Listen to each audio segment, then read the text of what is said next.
하얀 백자 제기가 마룻바닥에 내동댕이 쳐졌다. 향불이 넘어지고 제사상이 엎어졌다. 며칠 전부터 정성껏 준비한 식재료로 새벽부터 차린 음식들이 순식간에 난장판이 되었다. 깨진 그릇 조각 사이로 제사 음식들이 흩어져 바닥을 어지럽혔다. 믿을 수 없는 광경에 이영숙의 온몸이 돌처럼 굳어버렸다. 그 한가운데 서 있는 아들 정민수, 그리고 그 옆에서 키득거리며 비웃는 며느리 강지현. 새벽 서너 시부터 준비한 흔적들이 차가운 바닥 위에 무참히 흩어졌다. 남편이 살아생전 가장 좋아하던 더덕구이와 도토리묵, 홍합탕까지, 시어머니께 물려받은 하얗게 빛나던 백자제기는 이제 날카로운 조각들로 변해 영숙의 발치에서 쓸쓸하게 빛났다. 창문 너머로 스며드는 가을 아침 햇살이 깨진 그릇 위로 떨어져 천 개의 별처럼 반짝였다. 엄마, 이제 이런 쓸데없는 짓 좀 그만하세요. 언제까지 이런 걸 해야 하냐고요? 민수의 목소리는 얼음장처럼 차가웠다.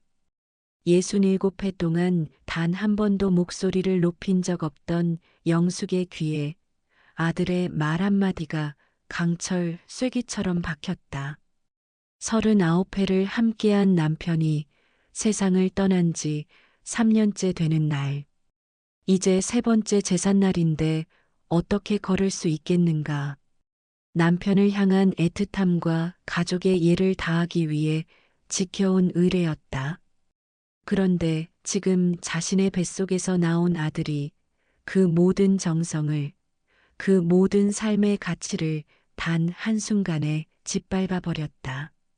어머니도 이제 좀 현실을 보세요. 언제까지 옛날 사고방식에 갇혀 사실 건데요?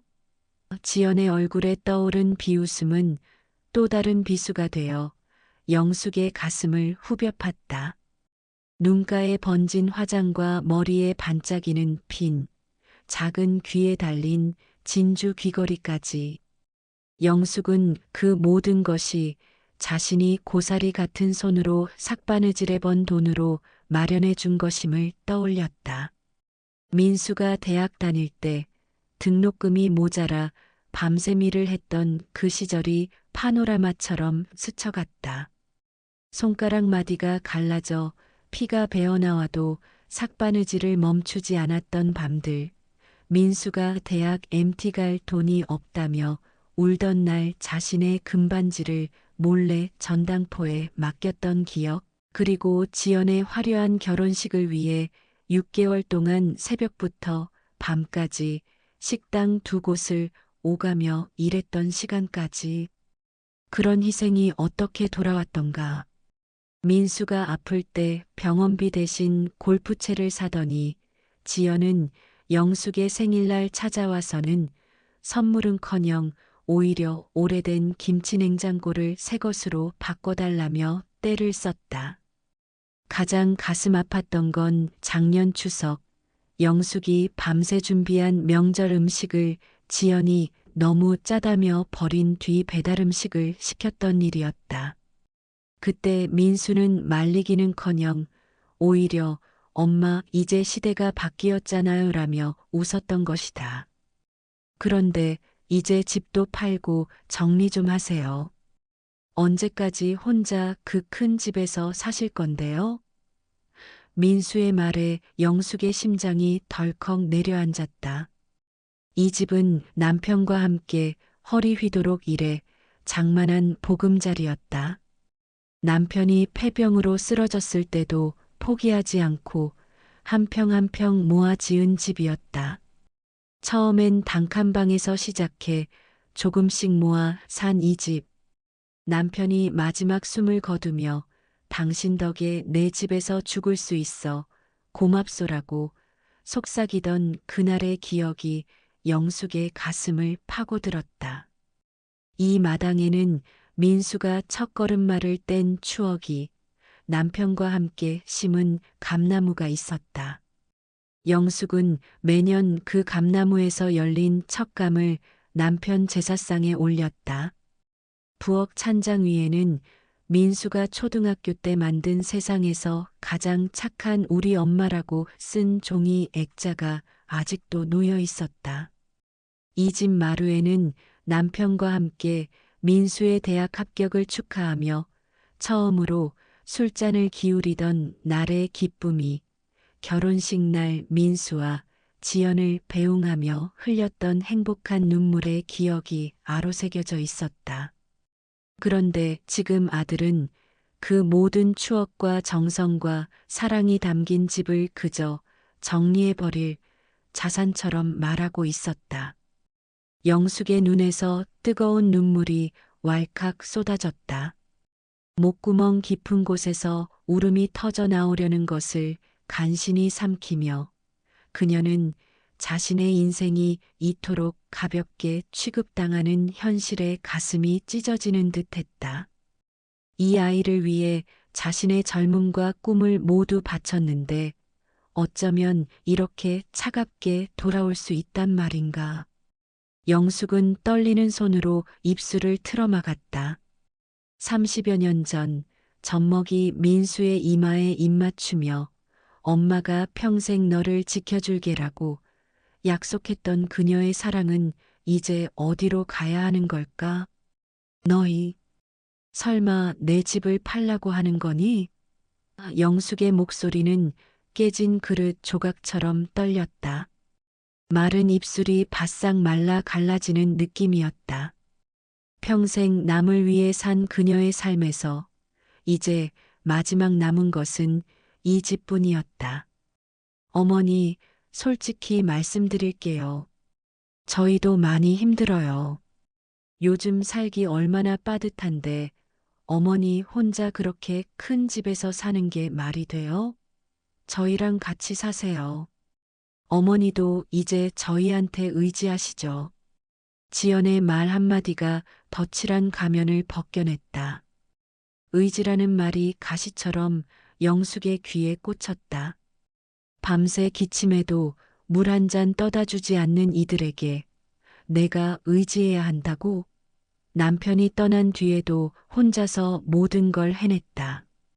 돈 한 푼 달라고 한 적 없었고 오히려 민수네가 힘들다며 손 벌릴 때마다 통장을 긁어 도와주기까지 했다. 깨진 백자 제기 사이로 흐르는 간장이 마룻바닥에 얼룩을 남기고 있었다. 그 얼룩처럼 오늘의 기억은 영숙의 마음에 검은 상처를 새기고 있었다. 하지만 눈물 고인 눈 속에서 어떤 불씨가 조금씩 타오르기 시작했다. 평생 참고 살아온 그녀였지만 이제는 달랐다. 이렇게 당하고만 있을 순 없다. 가을 햇살이 창문을 통해 점점 더 선명하게 방 안으로 스며들었다. 그 빛처럼 영숙의 마음 속에도 뚜렷한 결심이 자라나기 시작했다. 일주일이 흘렀다.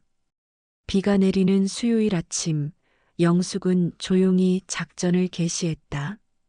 낡은 장롱에서 꺼낸 회색 가디건을 어깨에 두르고 침대 머리맡에 놓인 전화기를 들었다.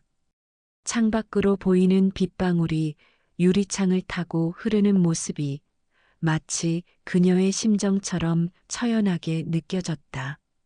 숨을 깊게 들이마신 뒤 일부러 힘없고 가녀린 목소리로 다이얼을 돌렸다. 민수야, 엄마인데. 탁자 위 놓인 남편의 사진이 그녀를 지켜보는 듯했다. 수화기 너머로 들려오는 신호음이 길게 이어졌다. 세 번째 신호음에 민수가 전화를 받았다. 뒤에서는 고급 와인잔이 부딪히는 소리와 지연의 깔깔거리는 웃음소리가 들려왔다. 분명 손님을 초대한 모양이었다. 영숙의 마음이 움츠러들었다. 생일이라도 되는 날인가? 어머니인 자신은 모르는 그들만의 파티 소리가 귓가를 파고들었다. 엄마, 웬일이세요? 무슨 일 있어요? 민수의 목소리에는 짜증과 함께 당혹감이 묻어났다. 마치 영숙의 전화가 그들의 즐거운 시간을 방해한 것처럼 들렸다. 지연이 멀리서 누구야? 라고 묻는 소리가 들리자 민수가 수화기를 손으로 살짝 가리며 엄마라고 대답하는 소리, 그리고 그 뒤에 이어진 지연의 아이씨라는 짜증 섞인 한숨까지 영숙의 귀에 모두 들렸다. 설상가상으로 민수가 수화기를 제대로 가리지 못했는지 빨리 끊어 우리 홈파티 시작해야지라는 지연의 말이 또렷하게 들려왔다. 민수의 목소리에는 짜증과 귀찮음이 가득했다. 영숙의 심장이 바늘로 찌르는 듯 아팠다. 난 민수를 키우면서 단 하루도 빠짐없이 챙겼던 아들의 점심 도시락. 감기에 걸려 열이 나도 새벽같이 일어나 쌀을 씻고 국을 끓였던 날들. 그런 정성을 쏟아부은 아들의 목소리가 이제는 이렇게 차갑게 변해 있었다. 아들아, 나 요즘 몸이 너무 안 좋구나. 가슴이 답답하고 밤엔 기침도 나고. 혹시 너희 집에 가서 며칠만 쉬었다 올 수 있을까? 말을 마치자 수화기 너머로 긴 한숨 소리가 들려왔다. 세상에서 가장 슬픈 소리였다. 영숙은 창틀에 머리를 기댔다. 비가 더 거세게 내리기 시작했다. 마당의 감나무 잎사귀를 두드리는 빗소리가 마치 그녀의 외로운 심장 소리 같았다. 엄마, 갑자기 웬일이세요? 어디 아프세요? 병원은 가보셨어요? 민수의 목소리에는 진심 어린 걱정이라곤 찾아볼 수 없었다. 그저 빨리 전화를 끊고 싶어 하는 성급함만이 묻어났다. 그의 말 뒤에 지연이 멀리서 아프면 당연히 병원으로 가야지. 왜 우리한테 연락하는 거야? 라고 속삭이는 소리가 들렸다. 분명 영숙에게 들리지 않게 하려던 말이었지만 그 차가운 말은 화살처럼 영숙의 가슴을 꿰뚫었다. 아들의 침묵과 며느리의 무심한 말에 영숙의 가슴이 참담하게 무너져 내렸다. 한때는 열이 나면 자신의 품에 안겨 엄마 아파라고 속삭이던 그 아이가 이제는 어머니의 아픔조차 귀찮은 짐으로 여기는 남이 되어버렸다. 이제 어머니의 존재는 그저 그들의 파티를 방해하는 불편한 전화 한 통에 불과했다. 영숙은 떨리는 숨을 가다듬으며 연기를 시작했다. 영숙은 일부러 한숨을 더 길게 내쉬었다. 병원은 무슨, 그저 요즘 너무 피곤하고 이 집도 관리하기가 너무 벅차다고, 혼자 있는 것도 외롭다고, 마당에 감나무도 가지치기 할 사람이 없어 힘들다고, 남편이 떠난 뒤로 매일 밤 혼자 덜그럭거리는 창문 소리에 잠을 이루지 못한다고. 모두 거짓말은 아니었다. 하지만 그보다 더 큰 진실은 그녀가 지금 함정을 파고 있다는 것이었다. 전화기 너머로 지연의 목소리가 들려왔다. 아마도 민수에게서 전화를 빼앗은 모양이었다. 그녀의 목소리는 마치 사냥감을 발견한 여우처럼 달콤했다. 어머님, 그럼 집을 정리하는 건 어떠세요? 이렇게 큰 집 혼자 관리하기 너무 힘드실 텐데. 작은 아파트로 옮기시거나 아니면 저희랑 함께 사시면 어떨까요? 생활비 걱정도 덜고 외로움도 달랠 수 있잖아요. 지연의 말투는 달콤했지만 그 눈빛에 숨겨진 탐욕을 영숙은 놓치지 않았다. 경제신문에서 봤던 기사가 떠올랐다. 영숙의 집이 있는 동네가 재개발 예정 지역으로 지정되면서 부동산 가치가 2배 이상 뛰었다는 내용이었다. 게다가 지난달 민수가 슬쩍 물었던 집 등기부등본의 의미를 이제야 알 것 같았다. 저 달콤한 목소리 뒤에 숨은 계산을 읽자니 가슴이 서늘해졌다. 작년 추석, 지연의 오빠가 부동산 중개업을 시작했다며 인사차 들렀을 때도 계속 집 위치와 크기를 물어봤던 이유도 이제 명확했다. 어머니, 이 집 대지가 넓으시네요. 요즘 이런 위치에 이런 평수는 금값이에요. 그때 민수와 지연이 눈빛을 교환하던 장면이 영상처럼 스쳐 지나갔다.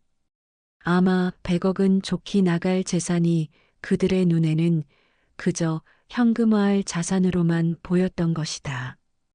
역시 예상대로였다. 영숙은 속으로 쓴웃음을 지었다. 병든 시어머니를 걱정하는 척하는 지연의 목소리 너머로 그녀의 탐욕이 뚜렷하게 보였다. 하지만 겉으로는 혼란스러워하는 척 잠시 침묵했다. 그래도 이 집은 민수 아버지와 함께 살던 곳인데 영숙의 목소리에 떨림이 묻어났다. 정말로 이 집을 떠나야 한다는 생각만으로도 가슴이 찢어질 것 같았다. 부엌 구석구석에 배인 된장찌개 냄새, 마당의 감나무, 텃밭의 고추 모종까지 그녀의 삶과 추억이 켜켜이 쌓인 공간이었다. 하지만 지금은 연기를 해야 했다.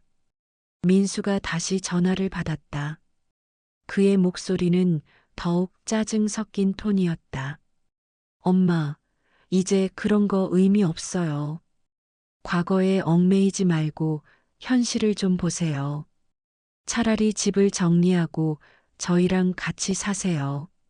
저희가 다 관리해 드릴게요. 관리라는 말이 영숙의 귀에 꽂혔다. 막내 아들 대학 보내려고 새벽부터 밤까지 재봉틀을 돌리던 그녀의 손을 관리해 준다고, 남편 병원비 마련하려고 식당 일까지 뛰어들었던 그녀의 인생을 관리한다고.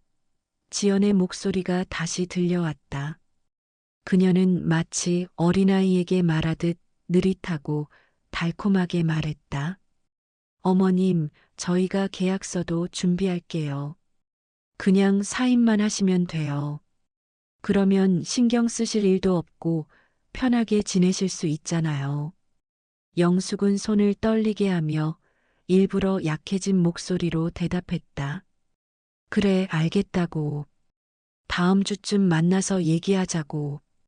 그리고 한마디를 덧붙였다. 그래도 변호사님과 한번 상의해 봐야겠구나. 요즘 세상이 어떤데. 수화기 너머로 긴장된 침묵이 흘렀다. 그리고 민수의 목소리가 갑자기 딱딱하게 변했다. 변호사요? 그럴 필요까지 있나요? 그냥 저희가 알아서 해드릴게요. 급해진 그의 말투가 모든 것을 드러냈다. 영숙은 묘한 승리감을 느꼈다. 전화를 끊고 바닥에 털썩 주저앉았다. 이제 첫 번째 단계는 끝났다. 손을 뻗어 탁자 위 남편의 사진을 집어들었다. 쓸어내린 빗물에 씻긴 창문 너머로 비가 그치고 있었다. 마치 하늘도 그녀의 결심을 지지해 주는 것 같았다. 당신 눈으로 똑똑히 보셨죠? 저 아이들이 어떻게 나를 이용하려고 하는지. 거울 속에 비친 자신의 모습을 바라보았다. 흰 머리카락 사이로 그녀의 눈빛만은 달라져 있었다. 더 이상 순한 어머니의 눈이 아니었다. 그것은 마지막 전투를 준비하는 전사의 눈빛이었다. 이제 본격적인 준비를 할 차례야. 가을비가 도시를 뒤덮은 목요일 오후, 영숙은 좁은 골목길을 걸어 민들레 법률사무소를 찾았다. 거리의 은행나무들이 노란 물결을 이루는 가운데 그녀의 낡은 우산 위로 빗방울이 끊임없이 두드렸다. 손에 쥔 보퉁이에는 집 서류와 남편의 유품들이 고이 담겨 있었다. 비에 젖은 머리카락이 이마에 달라붙었지만 그녀의 눈빛만은 또렷했다. 사무실 문을 열자 은은한 커피향이 그녀를 맞이했다. 책장마다 빽빽히 꽂힌 법률서적 사이로 젊은 여성 변호사 김미연이 따스한 미소로 그녀를 맞았다. 나무 책상과 오래된 가죽 의자, 창가에 놓인 작은 선인장까지 이 공간은 묘하게 안정감을 주었다. 앉으세요, 어머님. 따뜻한 차 한 잔 드릴게요. 미연은 영숙의 젖은 외투를 받아들고 찻잔에 보이차를 따랐다. 찻잔을 감싸준 영숙의 손가락 마디마디에는 평생의 노동이 새겨져 있었다. 그녀는 천천히 자신의 이야기를 꺼냈다. 남편의 제삿날에 있었던 일, 아들과 며느리의 계산된 모략, 그리고 자신이 지켜온 보금자리까지. 빗소리를 배경으로 미연은 영숙의 이야기에 깊이 귀 기울였다. 이야기가 끝날 무렵 미연의 얼굴에는 분노와 안타까움이 교차했다. 어머님, 다행히 지금이라도 상담을 오셨네요. 많은 어르신들이 자식이라는 이유만으로 재산을 쉽게 넘겨주셨다가 나중에 후회하는 경우가 너무 많아요. 영숙의 눈가에 뜨거운 것이 맺혔다. 평생 손톱이 닳도록 일하며 정민수를 키웠던 기억들이 물밀듯이 밀려왔다. 민수가 고열로 앓을 때 밤새 이마에 수건을 얹어주던 날들, 대학 등록금을 마련하기 위해 이웃집 김치까지 담가주던 시절. 그런 세월이 이렇게 배신으로 돌아올 줄은 꿈에도 몰랐다. 평생 구분 등 한 번 펴지 못하고 아들 뒷바라지했는데 이런 대접을 받을 줄 몰랐어요. 내가 뭘 그렇게 잘못했길래. 목소리가 흔들렸다. 빗방울이 창문을 타고 흐르는 모습이 마치 그녀의 삶처럼 느껴졌다. 미연은 조용히 영숙의 거친 손을 감싸 잡았다. 그 온기가 오랜만에 영숙의 가슴을 따뜻하게 달궜다. 어머님 잘못이 아닙니다. 요즘 이런 사례가 너무 많아요. 이제부터 법적으로 어머님을 보호할 방법을 함께 찾아볼게요. 미연은 여러 가지 법적 대응책을 차분히 설명했다. 영숙의 집에 대한 권리를 보호하는 방법, 아들과 며느리의 계약서 함정을 피하는 방법, 그리고 만약의 경우를 대비한 대응 전략까지. 전투를 앞둔 장수처럼 영숙은 미연의 말 한마디 한마디를 마음에 새겼다.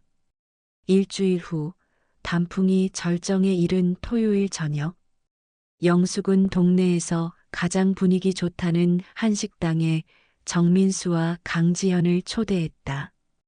옷장 깊숙이 보관해둔 자색 실크 블라우스를 꺼내 입고 오랜만에 머리도 단정히 손질했다. 거울 속 자신의 모습을 바라보며 그녀는 깊은 숨을 들이마셨다. 이제 함정을 파는 사람은 영숙이었다. 식당 안은 은은한 전통 음악과 함께 고즈넉한 분위기가 감돌았다.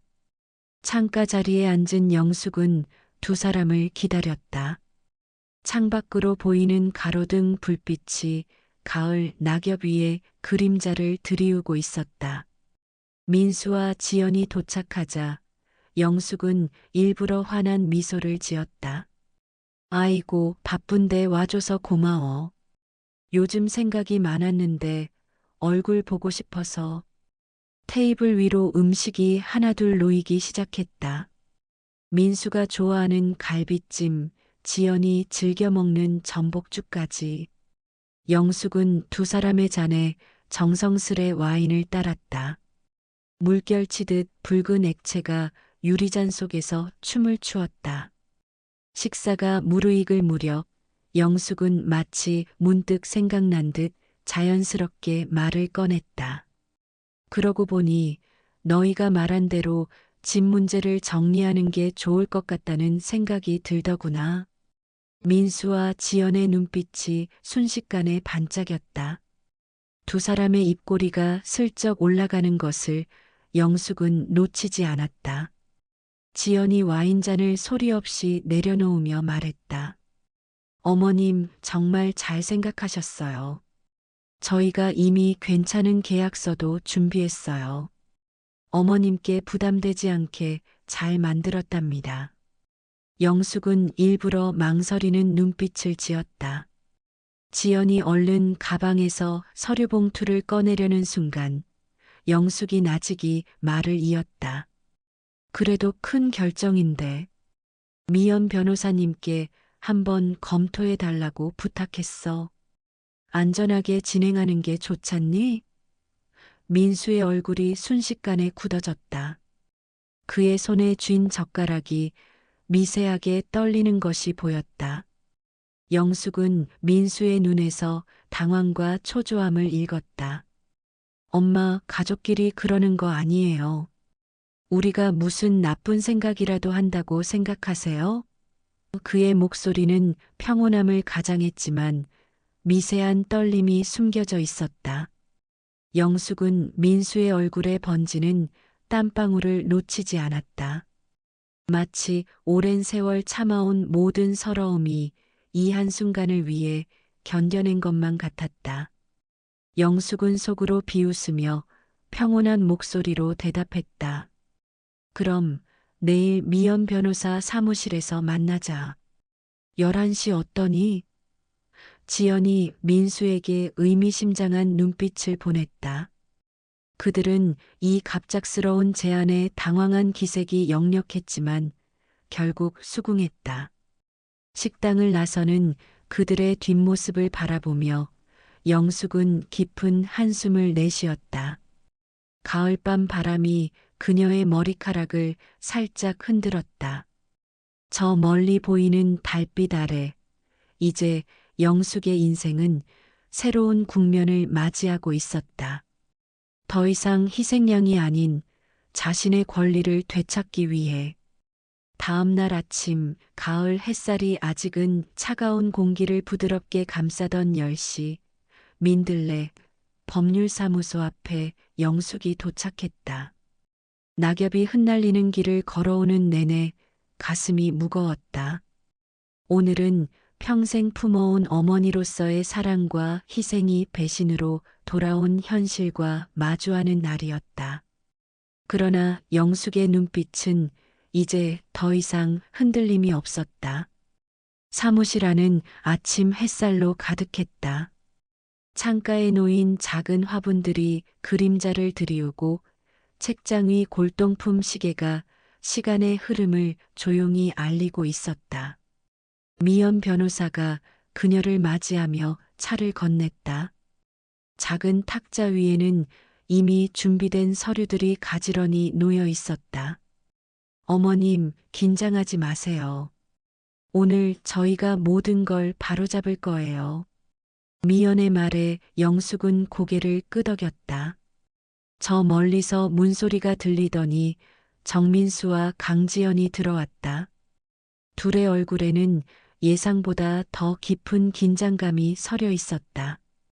특히 지연은 계속 손가락을 꼼지락거리며 불안한 기색을 감추지 못했다. 그럼에도 그들은 자신들의 계략이 성공할 것이라는 자신감으로 회의실에 들어섰다. 어서 오세요. 앉으시죠. 미연이 그들을 맞이했다.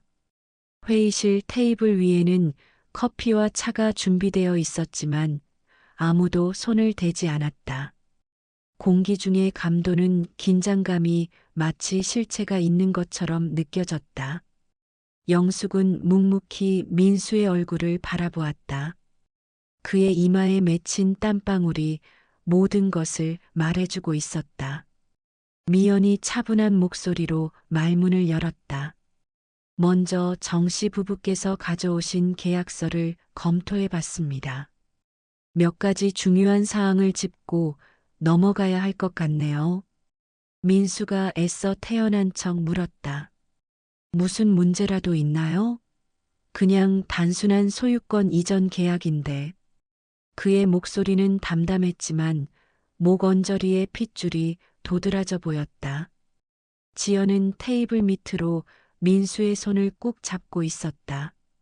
영숙은 그들의 숨겨진 불안을 하나하나 놓치지 않았다. 미연이 계약서 페이지를 넘기며 말했다. 이 계약서에는 매우 문제적인 조항들이 다수 포함되어 있습니다. 특히 이 부분 보세요. 그녀가 가리킨 조항의 영숙은 눈을 씁쓸히 내리깔았다. 계약 체결 즉시 이영숙 씨의 거주권이 전면 박탈된다는 조항이 있습니다. 쉽게 말해 이 계약에 사인하는 순간 어머님께서는 집에서 즉시 나가셔야 한다는 겁니다. 영숙은 놀란 척 눈을 크게 떴다. 그리고 떨리는 목소리로 민수와 지연을 바라보았다. 정말이니?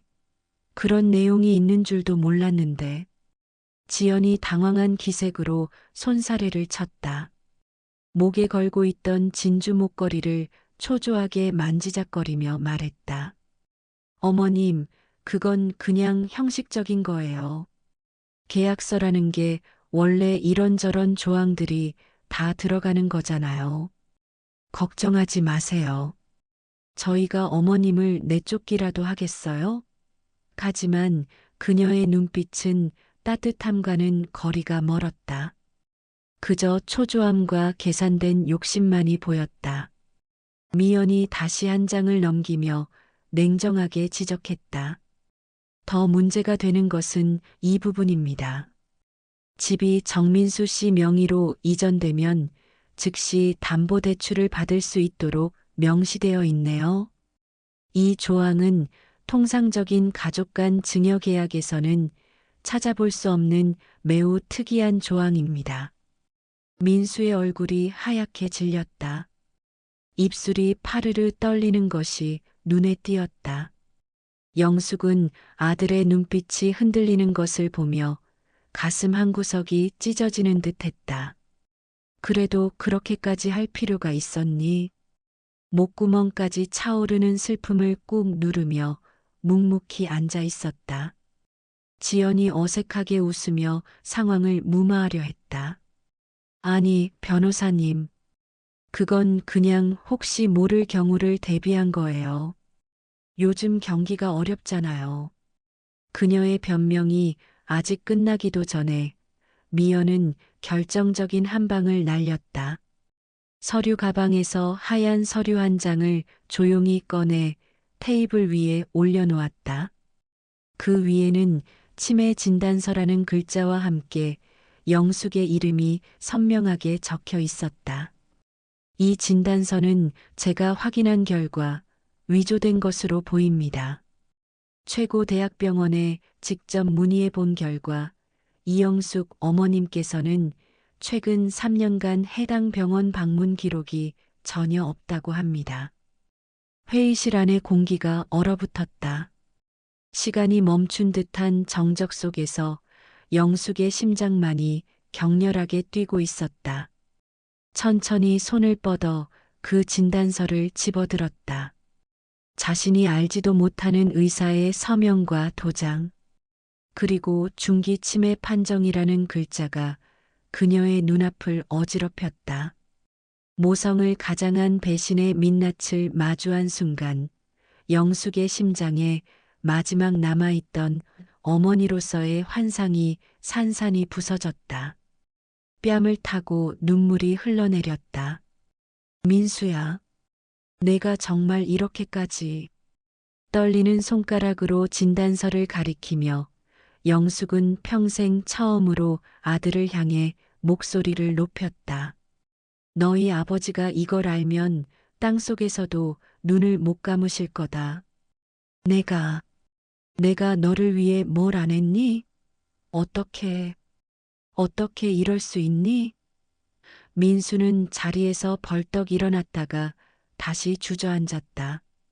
그의 얼굴은 이제 완전히 창백해져 있었다. 엄마, 이건 오해예요. 우리가 그냥 어머니를 위해서. 더 이상 변명의 말이 이어지지 않았다. 억지로 짜낸 거짓말조차 입 밖으로 나오지 않았다. 영숙은 가슴속에서 무언가가 완전히 끊어지는 것을 느꼈다. 평생 참고 살아온 눈물이 이제는 더 이상 참을 수 없는 분노로 바뀌었다. 이제 다 필요 없다. 너희가 원하는 건 뻔해. 내 재산이지. 하지만 오늘부로 너희는 내게 더 이상 가족이 아니야. 그 한마디가 회의실 안에 무겁게 울려 퍼졌다. 민수의 얼굴에 당혹감이 번졌다. 엄마, 설마 우리 인연을 끊으시려고요? 영숙은 떨리는 손으로 책상을 짚으며 일어섰다. 그녀의 눈빛에는 더 이상 슬픔이 아닌 단단한 결의가 서려 있었다.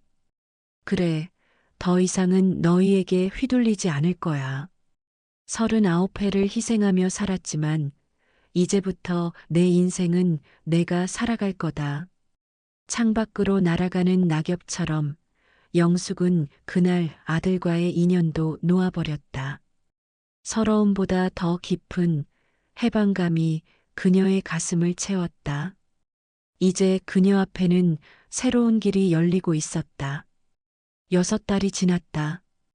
창밖에는 매화가 피어나고 있었다. 봄바람이 영숙의 단발머리를 스치고 지나갔다. 거울 속에 비친 얼굴은 예전의 그녀가 아니었다. 여러 해 넘게 기르던 머리를 과감히 잘라낸 것처럼 그녀는 묵은 삶의 무게도 내려놓았다. 영숙 씨, 이 색감이 정말 예술이네요. 어디서 그림 배우셨어요? 문화센터 그림 수업에서 옆자리 할머니가 영숙의 수채화를 들여다보며 물었다. 영숙은 부끄러운 듯 웃으며 고개를 저었다. 이제 겨우 3달 됐어요. 근데 붓을 들면 세상 모든 걱정이 사라지는 것 같아서 좋아요. 수업이 끝나고 요가 매트를 챙기며 영숙은 시계를 확인했다. 오후 2시 독거노인 도시락 배달 봉사 시간이었다. 영숙의 하루는 이제 그녀가 선택한 일들로 가득 채워졌다. 더 이상 누군가를 위한 희생이 아닌 자신을 위한 선택들이었다. 오늘은 육개장이에요. 할머니가 좋아하시던데. 도시락을 들고 좁은 골목길을 걸어 김할머니의 집으로 향했다. 9, 80세 넘은 김할머니는 영숙보다 나이가 많았지만 손자, 손녀 없이 혼자 사는 외로운 노인이었다. 문을 두드리자 김할머니가 지팡이를 짚고 나왔다. 아이고, 우리 영숙이 왔네. 날씨도 좋은데 잠깐 들어와서 차라도 한잔해요. 대청마루에 앉아 김할머니와 나눈 이야기는 주로 그녀의 젊은 시절 이야기였다. 남편과 사별하고 혼자 아이 셋을 키워냈지만 이제는 모두 해외에 살아 연락도 뜸하다는 말에 영숙의 가슴이 아팠다. 할머니, 저랑 이번 주 토요일에 벚꽃 구경 가요. 복지관에서 나들이 간대요. 김할머니의 주름진 얼굴에 환한 미소가 번졌다. 그 모습을 보며 영숙의 가슴도 따뜻해졌다. 고마워요, 영숙 씨. 당신 덕분에 이 늙은이가 살맛나네. 돌아오는 길 영숙은 생각했다. 도움을 주는 건 내가 아니라 할머니인지도 모르겠다. 저야말로 감사해요. 할머니 덕분에 제가 더 따뜻해지는 것 같아요. 다른 사람에게 필요한 존재가 된다는 것. 그것이 얼마나 큰 행복인지 영숙은 이제야 깨달았다. 마음의 상처는 조금씩 아물어가고 있었다. 봄날의 오후 영숙이 텃밭에 상추 모종을 심고 있을 때였다. 오랫동안 침묵하던 핸드폰이 짧게 울렸다. 흙 묻은 손을 대충 닦고 메시지를 확인했다. 엄마, 요즘 어떻게 지내세요? 잘 계시나요? 민수였다. 6달 만에 연락이었다. 과거의 영숙이라면 이 한 줄에 심장이 떨려 밤잠을 설쳤을지도 모른다. 하지만 지금의 그녀는 달랐다. 아무 대답도 하지 않고 다시 모종 심기에 집중했다. 저녁 나절, 다시 울리는 전화. 망설이다 받았다. 네, 민수야. 엄마, 목소리가 좋아 보이네요. 잘 지내세요? 민수의 목소리는 어딘가 초조했다. 그의 숨소리에서 불안함이 느껴졌다. 영숙은 담담하게 물었다. 무슨 일이니?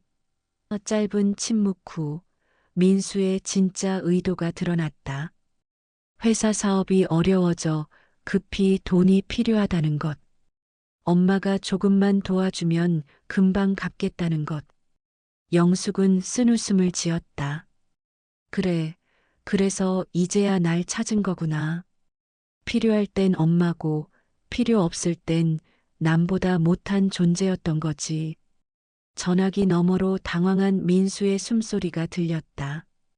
그는 변명을 늘어놓기 시작했지만 영숙은 이제 더 이상 속지 않는다. 이제 나는 내 삶을 살 거야. 너희에게 휘둘리는 일은 없어. 더 이상 날 찾지 마. 전화를 끊고 마당으로 나갔다. 은은한 달빛이 감나무 이파리 사이로 스며들고 있었다. 쓸쓸함보다는 이상하게 자유로움이 느껴졌다. 오랫동안 짊어진 짐을 내려놓은 것처럼 겨울이 지나고 봄이 왔다.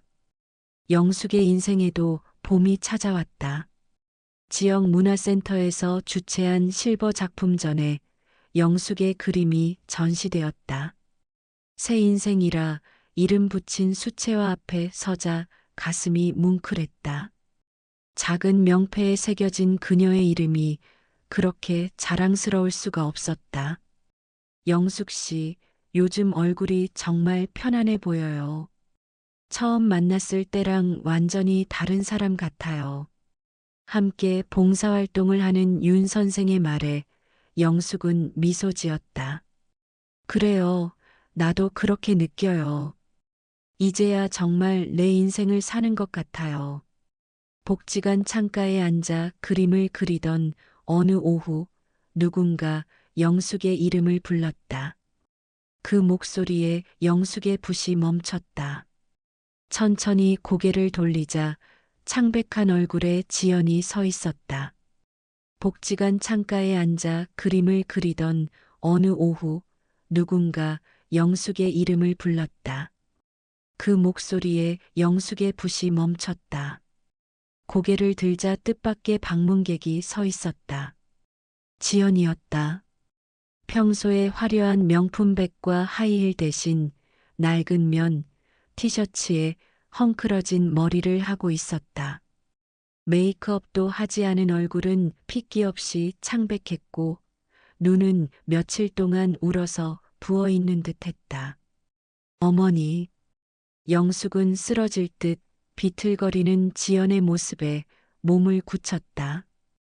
평소에는 거만하게 턱을 들고 다니던 그녀가 이제 바닥만 보며 어깨를 떨고 있었다. 무언가 심각한 일이 일어났음을 직감했다. 민수가 사고로 입원했어요. 지연의 목소리가 갈라졌다. 영숙의 심장이 철렁 내려앉았다. 건설 현장에서 무너지는 철골 구조물에 깔렸어요. 다리 2개 다 으스러지고 어제 8시간 수술했는데 지연의 말이 흐려졌다. 영숙은 붓을 떨어뜨렸다. 수채화 물감이 바닥에 번지며 붉은 얼룩을 남겼다. 의사가 걷지 못할 수도 있다고. 민수가 계속 어머니 이름을 부르면서 마지막으로 한 번만 봤으면 좋겠다고. 지연이 그대로 주저앉아 흐느꼈다. 영숙의 머릿속에서 경고음이 울렸다. 이것이 또 다른 거짓말은 아닐까? 또 다른 함정은 아닐까? 하지만 지연의 무너진 모습은 연기처럼 보이지 않았다. 손톱이 다 부러지고 피가 맺힌 손가락, 얼룩진 옷깃, 씻지 않은 듯한 머리카락까지 진짜 절박함이 느껴졌다. 영숙의 심장이 철렁 내려앉았다. 지연의 옷자락이 바람에 흔들리는 모습이 영숙의 흔들리는 마음 같았다.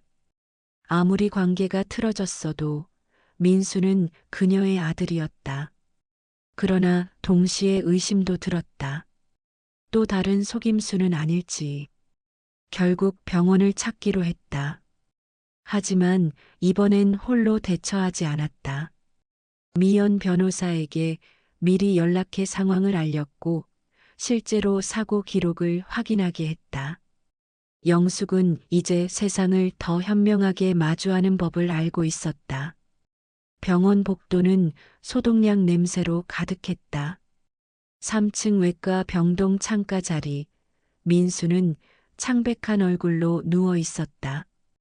그의 두 다리는 두껍게 깁스가 되어 있었고 여기저기 멍이 들어 있었다. 문이 열리자 그가 고개를 돌렸다. 영숙과 눈이 마주치는 순간 그의 눈에서 눈물이 흘러내렸다. 엄마, 나 죽는 줄 알았어. 내가 엄마한테 너무 잘못해서 벌 받았나 봐. 엄마 죄송해요. 엄마라는 말이 나오자마자 민수는 어린아이처럼 흐느꼈다. 영숙의 가슴이 저밀었다. 이 사내아이가 한때는 그녀의 전부였다. 첫걸음마를 떼던 그 작은 발이 이제는 부서져 침대 위에 놓여 있었다. 엄마, 미안해요. 정말 미안해요. 내가 어떻게 그럴 수 있었는지. 민수의 손이 영숙을 향해 뻗었다. 망설임 끝에 영숙은 그 손을 잡았다. 차갑고 마른 그의 손이 영숙의 손을 꼭 쥐었다. 요즘 꿈에서 계속 엄마만 보여요. 어릴 적 기억이 자꾸 나고 엄마가 새벽에 도시락 싸주시던 모습, 학교 앞에서 우산 들고 기다리시던 모습이 민수의 눈물은 멈추지 않았다. 영숙은 아들의 이마에 땀이 맺힌 것을 보고 자연스럽게 손수건을 꺼내 닦아주었다. 오랜 세월 몸에 배인 모성의 습관이었다.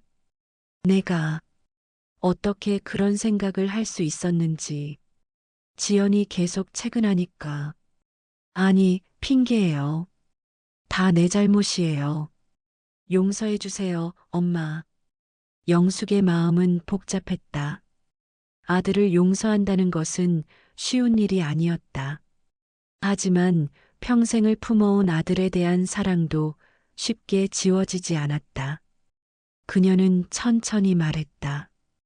민수야, 내가 정말 변했다면 증명해 보여다오. 하지만 내 집, 내 삶에 대한 결정은 이제 내가 해. 그건 변하지 않아. 그의 눈에서 희망의 빛이 반짝였다. 영숙은 아들의 머리카락을 쓸어넘기며 생각했다. 용서는 상대방을 위한 것이 아니라 자신을 위한 것인지도 모른다. 1년이 지난 어느 봄날, 영숙의 마당에는 화사한 꽃들이 만발했다. 문화센터에서 배운 도예 실력으로 만든 화분들이 정원을 장식했고 텃밭에는 푸른 상추와 고추가 자라고 있었다. 이제 그녀는 마을에서 꽤 유명한 도예 강사가 되었다. 일주일에 2번 복지관에서 노인들에게 도예를 가르치는 일이 그녀에게 큰 보람을 주었다. 민수와의 관계도 조금씩 회복되어 갔다. 그는 이제 한 달에 한 번씩 찾아와 마당 일을 돕고 영숙이 만든 도시락을 먹고 갔다. 놀랍게도 지연도 변화하고 있었다. 처음에는 무안한 표정으로 멀찍이 서 있던 그녀가 어느 날 용기를 내어 영숙 앞에 무릎을 꿇었다. 어머님, 정말 죄송합니다. 제가, 제가 너무 이기적이었어요. 민수 씨 사고 후에 많은 생각을 했어요. 어머님께 그런 짓을 한 제가 부끄러워요. 영숙은 지연의 진심 어린 사과에 천천히 고개를 끄덕였다. 이제 지연은 가끔 정성스레 고른 제철 과일이나 직접 주문한 건강식품을 들고 찾아왔다. 서툴지만 영숙의 마음을 얻기 위해 노력하는 모습이었다. 모든 것이 다 원래대로 돌아간 것은 아니었지만 적어도 영숙은 이제 자신의 경계를 단단히 지키는 법을 알고 있었고 지연과 민수도 그녀의 경계를 존중하는 법을 배우고 있었다. 늦은 밤 영숙은 탁자 위 남편의 사진을 바라보며 미소 지었다. 촛불빛에 비친 그의 얼굴이 마치 살아있는 것처럼 느껴졌다. 여보, 이제 정말 괜찮아요. 나는 더 이상 혼자가 아니에요. 주변에 좋은 사람들도 생기고 하고 싶은 일도 생겼어요. 그리고 무엇보다 내 인생은 아직 끝나지 않았어요. 영숙의 이야기는 복지관을 통해 알려지기 시작했다. 그녀의 그림과 도예 작품은 물론 그녀가 겪은 경험과 그것을 극복한 과정이 많은 노인들에게 희망이 되었다. 이제 영숙은 노인 권리 지킴이라는 모임을 만들어 비슷한 경험을 가진 어르신들을 돕고 있었다. 누가 이런 대접을 받아도 참을 수 있겠어요? 우리도 인생의 주인공입니다. 나이 들었다고 해서 자식들 마음대로 할 수 있는 건 아니에요. 강의실에 모인 어르신들의 눈빛이 영숙의 말에 반짝였다. 그들의 얼굴에서 영숙은 자신의 과거 모습을 보았다. 그리고 그들에게 희망을 전하는 지금의 자신이 얼마나 성장했는지 깨달았다. 봄바람이 창문을 통해 강의실 안으로 스며들고 있었다. 햇살이 영숙의 단발머리를 비추며 은빛으로 반짝였다. 67의 나이에 찾은 그녀만의 봄. 영숙은 이제 알고 있었다. 아무리 깊은 겨울이 와도 결국에는 봄이 온다는 것을. 그날 밤 영숙은 일기를 쓰며 마음을 정리했다. 인생은 끝없는 봄을 찾아가는 여정인지도 모른다. 나는 이제 다시 태어났다. 늦었다고 생각했지만 내 인생에서 가장 아름다운 계절은 지금 막 시작되고 있다. 나는 아직 필요한 사람이다. 내 인생은 끝나지 않았다. 어쩌면 진짜 시작은 지금부터일지도 모른다. 창밖으로 보이는 달빛이 영숙의 얼굴을 부드럽게 감쌌다.